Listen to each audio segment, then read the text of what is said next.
មួយតាអាស៊ានជាអ្វីហើយបង្កើតឡើងនៅថ្ងៃខែឆ្នាំណាអាស៊ានគឺជាសមាគមប្រជាជាតិអាស៊ីអាគ្នេយ៍ហើយអាស៊ានបង្កើតឡើងនៅថ្ងៃទី8ខែសីហាឆ្នាំ1967 2. តើកម្ពុជាចូលជាសមាជិកអាស៊ាននៅថ្ងៃខែឆ្នាំណាកម្ពុជាចូលជាសមាជិកអាស៊ាននៅថ្ងៃទី30ខែមេសាឆ្នាំ1999 3. តើអាស៊ានបូក3មានប្រទេសណាខ្លះ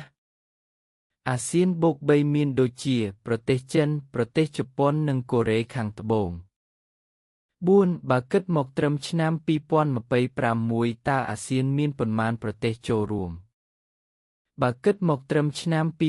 2026នេះអាស៊ានមាន11ប្រទេសចូលរួមដូចជា